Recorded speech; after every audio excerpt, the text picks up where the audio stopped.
Μανώλη, πολλά παιδιά που παρακολουθούν το άθλημα, αγαπάνε το άθλημα, αναρωτιούνται τι θα πρέπει να κάνουν για να γίνουν φτασμένοι αθλητές.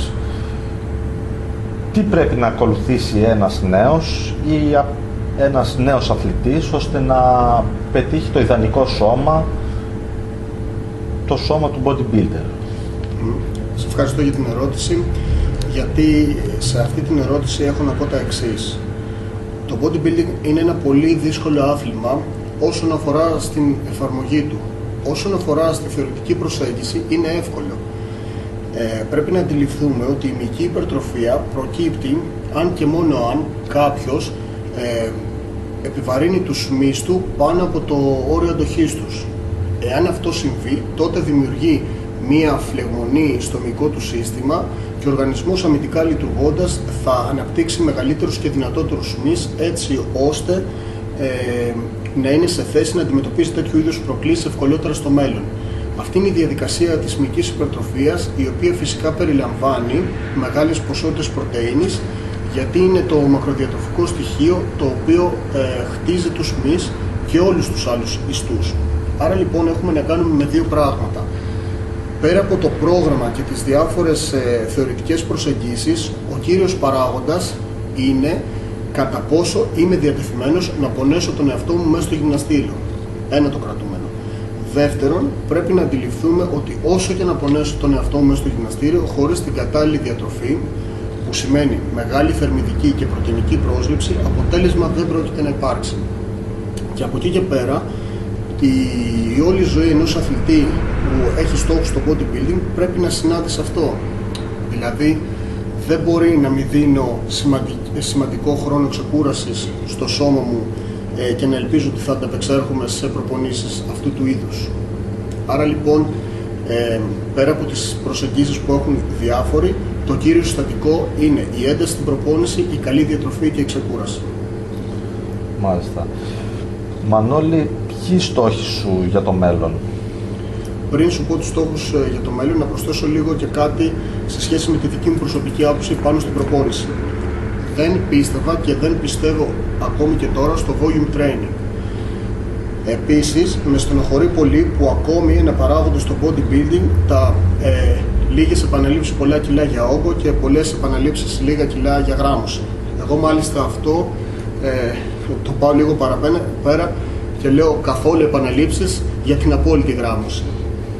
Το σώμα δεν λειτουργεί με αυτούς τους τρόπους. Το σώμα λειτουργεί λίγο διαφορετικά.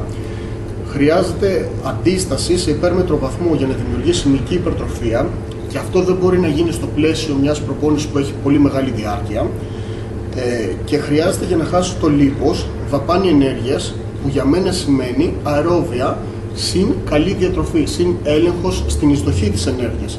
Αυτοί είναι οι βασικοί κανόνες. Τώρα μερικοί μιλάνε για προπολίσεις και ασκήσεις για σκαλίσματα, ειδικές μεθόδους και διάφορα άλλα τέτοια που δεν έχουν καμία επιστημονική βάση και καμία πρακτική εφαρμογή. Τώρα, να περάσω στους προσωπικούς μου στόχους. Ένιωθα μετά τους τελευταίους μου αγώνες ότι χρειάζεται να κάνω σημαντικές βελτιώσεις. Και αυτό είναι κάτι το οποίο παίρνει χρόνο, γιατί πιστεύω ότι χρειαζόμαστε τουλάχιστον 8 μήνες με 10 μήνες μετά από μία περίοδο δίαιτας για να μπορέσει το σώμα να βγει από την καταβολική φάση που βρίσκεται και να αρχίσει να κερδίζει λίγους μυς. Αυτό θα πήγαινε πολύ μακριά τους επόμενους μου αγώνες. Επειδή είμαι νέος επαγγελματίας, δεν έχω την πολυτέλεια να κάνω το πλάνο μου όπως θα ήθελα. Επομένως, θα αγωνιστώ μάλλον στους προσεχείς αγώνες του Αυγούστου-Σεπτεμβρίου. Από ό,τι ξέρω, μάλιστα υπάρχει και ένας αγώνας στην Ευρώπη και είναι ένας αγώνας που θα με ενδιαφέρει ιδιαίτερα γιατί είναι πολύ πιο εύκολο να είμαι στην Ευρώπη από ότι να ταξιδέψω τόσο μακριά όσο είναι η Αμερική.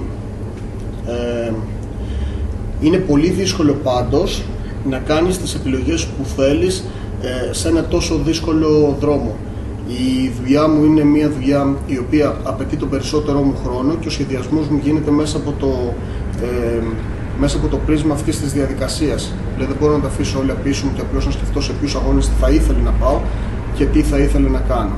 όλα γίνονται με όρους δύσκολους και ίσως και αυτό είναι ένα μήνυμα για τους νεότερους ότι πρέπει να είναι καλά προετοιμασμένοι για μια δύσκολη πορεία και ότι τίποτε δεν θα τους χαριστεί. Και πίσω από μια επιτυχημένη εικόνα που ενδεχομένως βλέπουν σε κάποιους άλλους αθλητές, υπάρχουν αρκετοί άλλοι παράγοντες που τους επιτρέπουν να κάνουν αυτή την πορεία. Για μένα πάντως ο δρόμος είναι και θα είναι δύσκολος και στο μέλλον και αυτό θα καθορίσει και την πορεία μου στο χώρο, ενώ τη διάρκεια της πορείας μου στο χώρο. Άρα λοιπόν δεν ξέρω αν έχω δώσει είδηση, μάλλον θα κάνω το Ισπανικό Grand Prix και ένα Grand Prix στο Houston. Τον ανταγωνισμό πιστεύουμε ότι δεν το φοβάσαι, ήδη έχεις διαγωνιστεί σαν επαγγελματίας. Πιστεύεις ότι θα ανταπεξέλθεις πιο εύκολα έχοντας την εμπειρία? Όχι, γιατί βλέπω το εξής. Εγώ, και αυτό πρέπει να το ξέρουν όλοι, κάθε φορά που βάζω το μαγιό μου να ανέβω στη σκηνή, κάνω την καλύτερη προσπάθεια που μπορώ να κάνω. Μερικοί με έχουν κρίνει στο παρελθόν αρνητικά για κάποια guest posing ή κάποιες εμφανίσεις και δικαίωμά τους είναι, χωρίς φυσικά να ξέρουν ή να λαμβάνουν υπόψη τους τις συνθήκες με τις οποίες γίνεται κάθε εμφάνιση ενός αθλητή. Επίσης, η κριτική είναι σκληρή πάντα γιατί η σύγκριση γίνεται με άλλους ανθρώπους που ενδεχομένως έχουν καλύτερες συνθήκες, πιο εύκολες συνθήκες ή βρίσκονται σε άλλο στάδιο της ζωής τους. Εγώ κάνω την προσπάθειά μου με τους όρους που υπάρχουν μπροστά μου. Και αυτό είναι κάτι πολύ διαφορετικό. Έχω αυτοπεποίθηση γιατί ξέρω ότι είμαι διατεθειμένος να πονέσω και να δουλέψω. Από την άλλη μεριά, κοιτώντας στην άλλη άκρη του Ατλαντικού, βλέπω συνέχεια καινούριους αθλητές πολύ σημαντικούς, γενετικά πρικισμένους, να βγαίνουν στο προσκήνιο. Με άλλους όρους, καλύτερες συνθήκες και πιο κοντά στη μέκα του bodybuilding και αυτό τους δίνει ένα προβάδισμα. Εκείνο που μπορώ να υποσχεθώ είναι ότι θα αντιπροσωπεύω με τον καλύτερο δυνατό τρόπο το ελληνικό bodybuilding και με όλες μου τις δυνάμεις όσο καιρό μπορώ να το κάνω. Μανώλη, εμείς σαν Bodybuilding Forum, το Bodybuilding GR, σου ευχόμαστε καλή επιτυχία σε κάθε στόχο που βάζεις και στην προσωπική σου ζωή και επαγγελματικά. Και ευχή μας είναι φυσικά να σε ξαναδούμε επί σκηνής, τόσο για να σε θαυμάσουμε, να σε χειροκροτήσουμε και να σε ενθαρρύνουμε να συνεχίζεις αυτό το έργο που έχεις ξεκινήσει. Ευχαριστώ πάρα πολύ. Και η αρχή θα γίνει στις 23 Μαΐου στο guest posing που έχω να κάνω στο Olympus Pro. Ευχαριστούμε πολύ. Ευχαριστώ.